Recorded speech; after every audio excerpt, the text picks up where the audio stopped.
الحمد للہ نحمده ونصلی علی رسولہ الکریم اما بعد۔ نعمان ابن بشیر وہ فرماتے ہیں کہ اللہ کے رسول صلی اللہ علیہ وسلم نماز میں ہماری صفوں کو اس طرح سے سیدھا کیا کرتے تھے جیسے کہ آپ صلی اللہ علیہ وسلم تیر کو سیدھا کر رہے ہیں، اس طرح سے ہماری صفوں کو سیدھا کرتے تھے، یعنی صفیں بالکل سیدھا رکھا جائے، اور یہ آپ خود کیا کرتے تھے۔ یہاں تک کہ آپ صلی اللہ علیہ وسلم کو جب یقین ہو گیا کہ ہم نے صفوں کو صحیح کرنے کا طریقہ اور صورت سیکھ لیا ہے، جب آپ کو یقین ہو گیا تو آپ صلی اللہ علیہ وسلم پھر نہیں کرتے تھے۔ پھر فرماتے ہیں کہ ایک دن آپ صلی اللہ علیہ وسلم گھر سے نکل کر آئے، ہمارے درمیان جہاں نماز پڑھانی ہے وہاں کھڑے ہوئے۔ کھڑے ہونے کے بعد یہ تھا کہ اقامت ہو گئی ہے اور آپ صلی اللہ علیہ وسلم اللہ اکبر کہہ کر نماز میں داخل ہونے والے ہیں۔ کہتے ہیں تکبیر کہنے ہی والے تھے کہ آپ صلی اللہ علیہ وسلم نے دیکھا کہ صف میں ایک آدمی کا سینہ تھوڑا سا باہر نکلا ہوا، صف میں ایک آدمی کا سینہ کہاں نکلا ہوا ہے؟ باہر نکلا ہے، باقی کے سینے برابر ہیں، سامنے والا حصہ، اور اس کا تھوڑا سا باہر نکلا۔ تو آپ صلی اللہ علیہ وسلم کیا فرمایا؟ عباد اللہ، اللہ کے بندو، تم ہر حال میں اپنی صفوں کو سیدھا رکھا کرو، ورنہ یہ ہوگا کہ اللہ تعالیٰ تمہارے چہرے کے رخ کو مخالف سمت میں پھیر دے گا، یعنی چہرہ ادھر ہے تو ادھر کر دے گا۔ ٹھیک ہے، تو یہ نبی کریم صلی اللہ علیہ وسلم نے فرمایا۔ اب دیکھیے اس حدیث سے ہمیں کئی ایک بات معلوم ہوتی ہے، کچھ باتیں یہاں ذکر کر کے بات ختم کریں گے۔ پہلی بات تو یہ معلوم ہوتی ہے کہ نبی کریم صلی اللہ علیہ وسلم صف کو سیدھا کرنے کا کس طرح سے اہتمام کرتے تھے، اور اہتمام کس طرح سے کرتے تھے؟ جیسے آپ صلی اللہ علیہ وسلم تیر کو سیدھا کر رہے ہیں۔ اب دیکھیے تیر جو ہوتا ہے اگر اس میں کہیں بھی ٹیڑھا ہوگا وہ نشانے پہ جائے گا نہیں، کہیں اور چلا جائے گا۔ تو سوچیے جب تیر بنائی جاتی تو اس کو بالکل سیدھا رکھا جاتا ہے کمان میں ڈالنے کے لیے، تاکہ بالکل سیدھا رہے، اور جب ہم نشانہ باندھیں تو بالکل شکار کو لگ جائے۔ تو بالکل اسی طرح صفوں کو دیکھتے تھے کہ بالکل تیر کی طرح سیدھا ہوا ہے کہ نہیں ہوا ہے۔ آپ سوچئے کتنا زیادہ اہتمام کرتے۔ ایک بات اس حدیث سے ہمیں ایک بات یہ بھی معلوم ہوتی ہے کہ ہمیں ہر اس چیز سے بچنا چاہیے جو چیز آپس میں نفرت کا اور دشمنی کا سبب بنے، ایسی تمام چیزوں سے بچنا چاہیے۔ یعنی صف کے بارے میں نبی کریم صلی اللہ علیہ وسلم نے فرمایا کہ صف اگر برابر نہیں رہے گی تو کیا پیدا ہو جائے گا؟ نفرت پیدا ہو جائے گی، چہرہ پھیر دے گا اللہ تعالیٰ۔ تو چہرہ پھیرنے کا بہت سارے معنی ہیں، میں نے ایک معنی یہ بتایا تھا کہ دل میں آپس میں نفرتیں ہوں گی۔ جب صف میں اتنا اہتمام کہ اگر اس کے ٹیڑھے ہونے سے دل میں نفرت اور دشمنی پیدا ہوگی، سوچئے اور جو کام ہم اپنی زبان سے یا ہاتھ سے کریں جس سے نفرت پیدا ہو تو کتنا بچنا چاہیے اس سے؟ ایک بات۔ دوسری بات یہ معلوم اس حدیث سے کہ صفوں کو سیدھا کرنا واجب ہے، واجب کا حکم رکھتا ہے، اور اس کو ٹیڑھا کرنا حرام ہے۔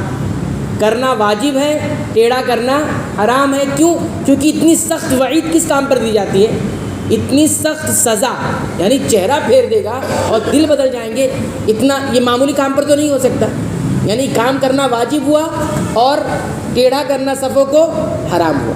یہ قاعدہ یاد رکھیں، جس میں سخت وعید سنائی جائے اس میں قاعدہ یہ ہے کہ اگر وہ کرنے والا کام ہے تو واجب ہو جاتا ہے، اور اگر رکنے والا کام ہے تو کیا ہو جاتا ہے؟ وہ حرام ہو جاتا ہے، یعنی نہیں کیا جائے۔ اور تیسری بات تو ہم نے آپ حضرات کی خدمت میں بتائی کہ اللہ کے رسول کس طرح سے اہتمام کرتے تھے، اپنے ہاتھوں سے اہتمام کرتے تھے۔ اسی طرح چوتھی بات اس حدیث سے ہمیں یہ معلوم ہوتی ہے کہ جو ہم کو بدلہ ملتا ہے وہ عمل کے حساب سے ہی ہوتا ہے۔ ہم نے صفوں کو ٹیڑھا کیا، اللہ کی بارگاہ میں آ کر صف ٹیڑھی کی، تو اس کا بدلہ کیا ہے؟ دل ٹیڑھے ہو جائیں گے۔ ٹھیک، تو جیسا عمل ویسی جزا۔ پانچویں چیز اس حدیث سے ہمیں معلوم ہوتی ہے کہ نبی کریم صلی اللہ علیہ وسلم صف کے ٹیڑھے میڑھے ہونے پر غصہ ہوتے تھے۔ کیا ہوتے تھے؟ غصہ ہوتے تھے، ناراض ہوتے تھے، جیسا کہ غصے میں آپ نے یہ کہا ہر حال میں صفوں کو درست کرو اللہ کے بندو، اس طرح سے کہا۔ اور چھٹی بات اس حدیث سے ہمیں یہ معلوم ہوتی ہے کہ اگر اقامت ہو بھی جائے، یعنی اقامت مؤذن نے کہہ دی ہے، اقامت کہنے والے نے، اور جماعت کھڑی ہونے والے، تو اس کے درمیان بات کر سکتے ہیں، خاص طور پر امام. کچھ لوگوں کے یہاں یہ مسئلہ ہے کہ اگر اقامت ہو گئی پھر بات نہیں کر سکتے، پھر اب نماز میں داخل ہو جاؤ. جب تک نماز میں داخل نہیں ہوئے بات کر سکتے، کیونکہ نبی کریم صلی اللہ علیہ وسلم نے اتنی ساری باتیں کی وہاں پر، ہے نا. تو امام سمجھانے کے لیے ضرورت کے تحت بات کر سکتا ہے، لیکن واقعی ضرورت ہو، ہنسی مذاق اس طرح کی لایانی بات نہیں کہ ان کے ساتھ ان کے ساتھ ہنسی مذاق ہونا چالو ہو جائے، جیسا کہ سب میں عام طور سے لوگ کر دیتے ہیں. ان کو کھینچ رہے ہیں، ان کو گھسیٹ رہے ہیں، ان کو ادھر کھٹ کے اپنے پاس لا رہے ہیں، یا کچھ مذاق کا جملہ بول رہے ہیں، یہ وہاں مناسب نہیں ہے. لیکن یہاں ضرورت رہے گی تو بول سکتے. اور اسی طرح یہ بتایا جا رہا ہے کہ اگر امام کو یہ لگتا ہے کہ صفیں برابر نہیں ہوئی تو نماز شروع نہیں کرے گا. اگر امام کو ذرہ برابر بھی یہ اندازہ ہو جائے یا معلوم ہو جائے کہ صفیں برابر نہیں ہوئی تو نماز شروع نہیں کرے گا. آپ صلی اللہ علیہ وسلم نے نماز شروع نہیں کی، حالانکہ نماز شروع کر دینا چاہیے. لوگ اپنا صف بنائیں گے نہیں، آپ صلی اللہ علیہ وسلم نے نماز نہیں شروع کی. تو امام کی ذمہ داری یہ بنتی ہے کہ نماز اس وقت تک نہیں شروع کرے جب تک صفیں درست نہ ہو جائے. اچھا، ہمارا عام طور سے معاملہ یہ ہے چلو نماز پڑھائیے، ایسا بول دیتے ہیں لوگ، مناسب نہیں. اگر امام کو کہیں نظر آ رہا ہے کوئی خلل ہے تو اس کو جب تک وہ ٹھیک نہیں کرے گا نماز شروع نہیں کرے گا. حتیٰ کہ یہاں تک ہے کہ جب تک صفیں مکمل نہیں ہوگی، جگہ خالی رہے گی، نماز شروع نہیں کی جائے گی جب تک پر نہ ہو، مکمل نہ ہو جائے صفیں. اس لیے اس بات کا بھی خیال رکھے کہ کہیں جب تک صفیں درست نہیں ہو رہی ہے تو ہمیں جلد بازی کرنے کی ضرورت نہیں ہے، ہمیں رکنا چاہیے 1 منٹ، جتنے دیر میں وہ کام ہو جائے. تو لیکن یہ صفیں خالی نہیں، پیچھے لوگ صف لگا لیتے ہیں، آگے سب جگہ خالی رہتی ہے، ایسا بھی نہیں کرنا چاہیے، بلکہ پہلے اگلی صف اچھی طرح مکمل ہو جائے پھر دوسری صف لگانی چاہیے. تو یہ چند ایک بات اور کہہ کر بات مکمل کریں گے. آپ صلی اللہ علیہ وسلم نے کیا کہا؟ عباد اللہ، یعنی اس پر تنبیہ کرتے ہوئے اللہ کے رسول صلی اللہ علیہ وسلم نے کیا؟ اللہ کے بندو.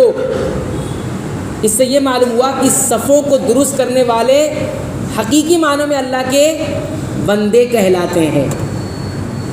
اور اگر وہ صفیں درست نہیں کر رہے ہیں تو گویا وہ اپنے آپ کو بندگی سے نکال رہے ہیں. حالانکہ بندگی سے نکلیں گے نہیں، لیکن شرعی طور پر وہ بندگی سے نکل رہے ہیں. ہاں، میں اپنے حساب سے، کچھ لوگوں کا مزاج ہوتا ہے میں اپنے حساب سے، ٹھیک ہے نا، حکم ہے اپنی جگہ، لیکن ٹھیک نہیں ہے. آپ کو شرعی بندہ بننا ہے. کونی بندے تو ہیں، سب ہیں اللہ کے بندے، کوئی بندگی سے خالی ہو سکتا ہے؟ نہیں ہو سکتا. لیکن شرعی بندہ کس کو کہلاتا ہے؟ جو شریعت کے حساب سے چلتا ہے.